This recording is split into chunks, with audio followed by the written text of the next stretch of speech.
us a verdict on how that test played out for South Africa?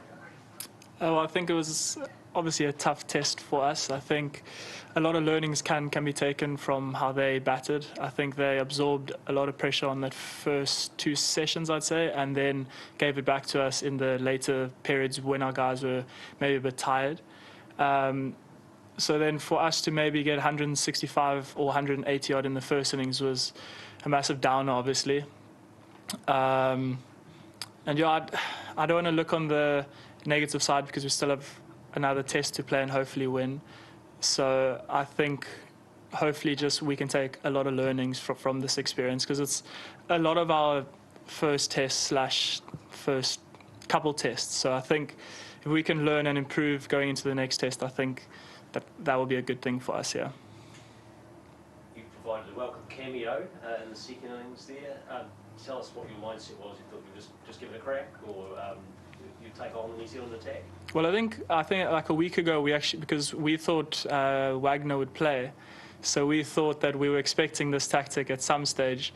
So we were at, I think, Lincoln, and we had like an hour session where all our batters had like a method of how they wanted to go about it.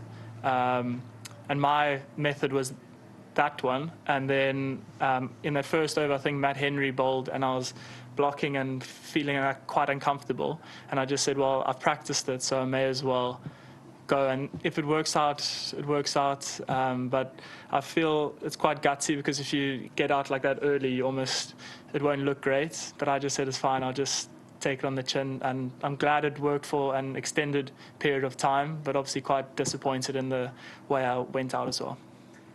And perhaps how do you feel like the side, obviously an experienced South African side, has gelled and bonded together in the circumstances that have been presented? No, I think so. We had like the same squad playing against the West Indies A side, maybe I think in November. So I think we all know each other quite well. Obviously, this is a step up from the A series, and I'm sure we'll learn a lot from how they bowled and how they batted, and going forward into the next test, hopefully we can come back stronger. David, how was, you only faced a couple of balls, but was Kyle Jamieson a different threat with the short ball than the other two with his height? Well, I think so. I think all similar-ish speeds, maybe Kyle maybe a bit quicker, but his bounce is probably the deciding factor. And I think with Henry and Salvi, I was trying to maybe hit them a bit straighter because it's less bounce. And looking back at it, I mean, hindsight's a nice thing, but looking back at it, I probably should have maybe gone with it a bit more and aimed for like fine leg rather than square leg. Yeah. Any other further questions? No, that's right. Thank you very much. Oh, easy.